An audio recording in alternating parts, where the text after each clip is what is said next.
Did you know that if you go to Google and you type in how to buy, the very first thing that pops up is how to buy a house? So today I'm going to talk about the 5 phases of the home buying process and give you 2 tips to maximize each of them. This is going to be the first of a series of videos on this topic, but if you have a question pop into your head and you don't want to wait and try to find it later, I'll leave my contact info in the description below, or you can post a comment and I'll get back to it as soon as I can. For those of you who don't know me, my name's Caleb Vanderkooi. I'm a realtor and a mortgage broker just north of Kansas City. And I make these videos because a lot of people are misinformed and I don't want you to be one of them. All right, so phase 1 of the 5 phases of the home buying process is preparation. This is where you take the time to evaluate the entire decision as a whole. People always want to ask, how's the market? But what they're really asking is a question of timing. And the answer to that question is inherently personal. So it's not, is now a good time to buy? It's, is now a good time for you to buy? Where does this decision fit into the overall context of your life?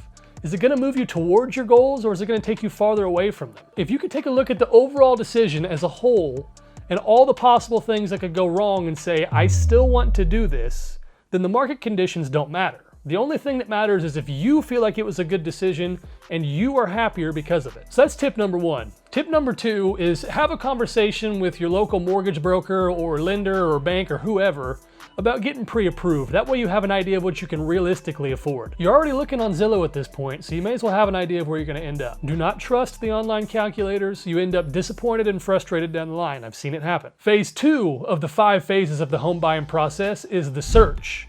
This can be a very lengthy process if you don't know exactly what you're looking for. So, tip number 1 is you're going to make 3 lists.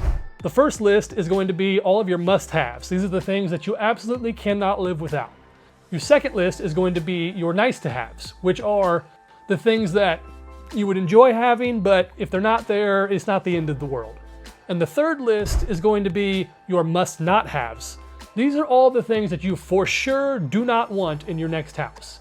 An example would be the house cannot back up to a busy street. And these lists are not set in stone. They're going to continue to change and evolve as you see more homes. My second tip for the search is to take plenty of notes and pictures as you're walking through the homes. When you're looking at a lot of houses, especially on the same day, it's easy to forget the things that you liked or didn't like. So what you can do is you can take the Notes app on your phone or an app like Evernote, and you can document your thoughts as you're walking through each one. So you can take photos, you can take videos, you can do voice memos, and then at the end of the day when you're done, you can go back through, reevaluate everything when you're more relaxed, and then even get some inspiration to add to your 3 lists you made earlier. Phase 3 of the 5 phases of the home buying process is the offer and the negotiation. This is the scariest and the least understood part and least explained part by most people for the entire process. So I will be making more videos on this, but you do have to rely heavily on your team, so choose wisely.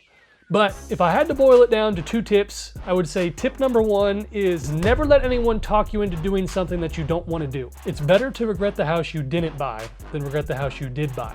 Tip number 2 would be to understand the landscape. How's the market trending in the area? How many days has this home been on the market? Do you have competition? Who are they? How strong are they? What's the seller's motivation? I've seen people take less money in order to sell to a family versus cash from an investor or a fund. Cash isn't always king. Sometimes you can win with better terms. You just have to know what's negotiable and what isn't.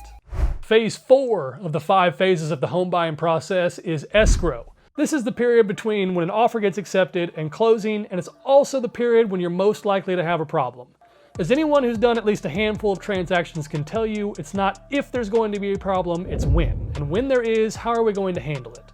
You got inspections, you got the appraisal, you got to deal with vendors, usually another couple rounds of negotiations, sometimes there's just a lot of shit that goes on. So tip number 1, and by far the most important, is proactive communication. As a consumer, most of this is not on you, but make sure you're still staying in the loop and communicating with your team. So making sure that your real estate agent is sending you updates of when you have to be and where, when inspections are going to be, when the appraisal is going to be. If you're getting financing, stay in contact with your mortgage person. Make sure you're getting them all the documents that they need as quickly as possible, because the sooner you can get those conditions knocked out, the simpler the rest of the process is. As long as all parties to the transaction are on the same page, things tend to work themselves out. Tip number 2 for the escrow process is do not change anything about your life. So don't change jobs, don't quit your job, don't buy a new car, don't put anything on credit. Don't deplete your bank accounts. Don't do anything different than what you're doing right now. Just keep everything the same until you close. I know this kind of sounds obvious, but you would be shooketh at the things that I've seen happen. And finally, phase 5 of the 5 phases of the home buying process is closing and possession. And yes, those can be two different things. But this is when you made it to the end of escrow, it's closing day, you're there to sign papers, hand over your money, and make everything official. I would also add the final walkthrough into this section, but I'm not going to go into that in this video. Do recommend you do one though. So here are my top 2 tips for a smooth closing and possession.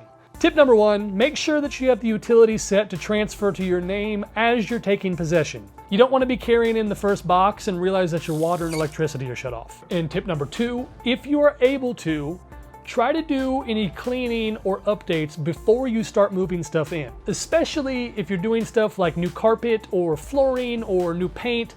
It's just so much easier to do that stuff before you start moving in boxes and furniture. So that is a wrap on the first video of this series. I'm excited to go more in depth on each of these phases and hopefully give you guys the tools that you need to achieve the American dream. Should I start doing more of these style of videos? Like, I enjoy doing these.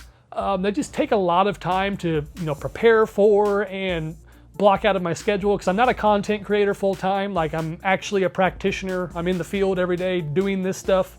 But if you guys enjoy it, I would like to make more of them. So let me know down in the comments. But anyway, you guys keep being awesome. I will see you on the next one, and I appreciate all of your support.